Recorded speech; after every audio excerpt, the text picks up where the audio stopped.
The short answer is no. Sadly, we do not reflect the diversity of London. And it's a sad, for me, after 37 years service, that we haven't made more progress than we have. Our workforce is more diverse than it used to be, and we do employ 20% of the whole of the country's operational firefighters, and the representation of minority groups within our workforce is higher than it is anywhere else in the country, but that's absolutely no reason for complacency, because we have a lot of work to do. I'm really pleased that members approved our inclusion strategy in June, because that gives us a base on which to work to move forward for the future. There's lots of things we need to do. We certainly need to review our recruitment arrangements, and that will be going to members of the Resources Committee in November this year, that review, because previously, a couple of years ago, we changed our recruitment requirements to require a London residency qualification of 3 years for potential applicants to the brigade. And that has achieved its objectives in terms of increasing the diversity of the applicants, but it's reduced the applicant level down to a level where we didn't actually get the total numbers of people joining the brigade in the last two recruitment rounds. So we do need to review that to see what we might do for that for the future.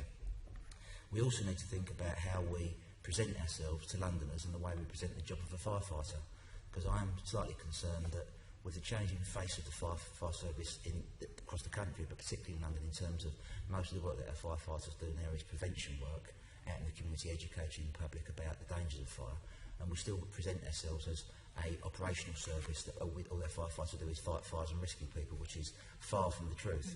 I think what we need to do is, in future, we need to present the image of the brigade in a way which demonstrates the potential applicants the whole range of things which they will be required to do as firefighters, one of which is that very, very important operational service that we do. But we need to change the way people view the brigade so that we can attract a more diverse group of applicants. And then once then people have joined the brigade, one of the other things we really do need to do is to make sure that we continue to progress people from underrepresented groups within our workforce during their careers. And I'm really pleased to say that we've done quite well on doing that during this period of very low levels of recruitment. We've increased the diversity of our upper management part of our workforce quite significantly by focusing on progressing people from our underrepresented groups. Thank you. And yes, very positive to hear you sort of thinking about this all so much. In your inclusion strategy, the 2016 to 2026 document, you state that we have made substantial progress towards creating a fairer and more diverse workforce. Now, according to your latest HR indicators, of the operational staff, less than 7% are women and just over 12% are from a black and ethnic minority background. So can you just talk a bit about any specific actions that you're taking to address that in the operational workforce? I know you've said that you're trying to make clear all the other jobs and roles that are there, but are there any actions for the operational workforce? Well, there are a number of things which we're trying to do. We have done, and we need to improve, to increase what we do. The first thing is that is about making people aware of actually what the job role of a firefighter is. So it's not just about bashing down doors and putting out fires. Actually, that's a very small part of what our firefighters do nowadays. The majority of what they do is actually out in the community, speaking to people about the dangers of fire and trying to educate. It's also a lot of community cadet work that we do with London youth. And actually, they're the sorts of things that I hope we might start to help us attract a more diverse group. But we also need to make sure that all the advertising that we do is targeted to the right groups. And we tried last time to target most of our advertising and recruitment campaign through social media. We did a lot of work to try and find the right groups and the right ways to do that, but it wasn't necessarily as successful as we would like it to have been. We're also seeking to use still further the women in the service that we have already as role models to try and promote the work of the fire service to young girls in schools and other places and colleges and things.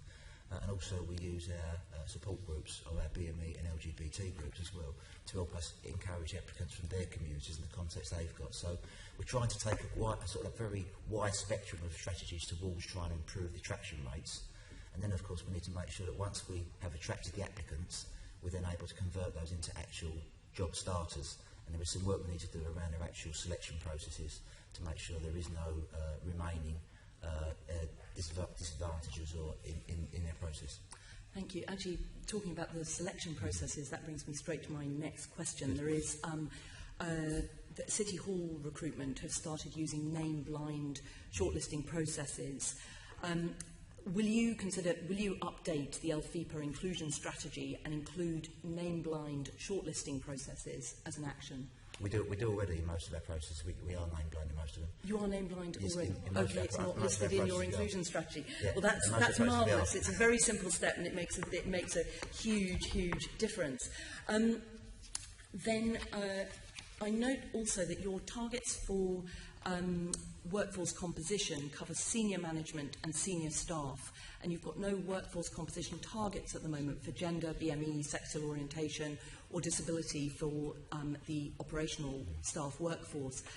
Why don't you set targets to address low representation of women, BME people and other underrepresented groups in the operational staff? I think targets is something we need to look very seriously at over the life of the plan. And I think targets for a wider range of groups are things probably we'll have in the future. We used to have many more targets than we have now, but those targets were removed some years ago. But I think part of the work on the equality strategy on the action plan is the consideration of what targets would be appropriate, what sections of the community we want to encourage to join us would be the right place to have targets for. We're talking to people like Stonewall because we're actually in the process of rejoining the Stonewall Index, and we made an application only a couple of weeks ago actually. We're talking to people like Stonewall and other representative groups about the whole subject of targets and their views on what the right way to set those targets would be and how to use them in order for them to be a positive encouragement and assistance to us in increasing our diversity rather than acting as a negative. I certainly think that targets will be a part of our strategy for the future. Great, because obviously operational staff make up 84% of the workforce, so having targets there could really make a difference. And then finally, in Northern Ireland, the police force made temporary provision to allow positive action to recruit more Catholic officers to improve religious diversity in their police force. Inspired by this, the Mayor of London and the Police Commissioner are calling for a temporary change to the Equality Act to make it possible to recruit equally qualified people as opposed to people with equal merit. So this improves the percentage of underrepresented groups. This is aimed to improve the percentage of underrepresented groups in the police by enabling volume recruitment, so recruiting preferentially from underrepresented groups when you have a number of applicants within a pool who all meet the high standards required. So would you join the Mayor in supporting a temporary change in recruitment rules for London to enable positive action in the recruitment of underrepresented groups to the operational roles in the fire service? I personally would, but obviously it's part of the authorities, there's a decision for the authorities to take in terms of the approach we want to take towards our inclusion strategy for the future. But certainly my recommendation would be that we do support that.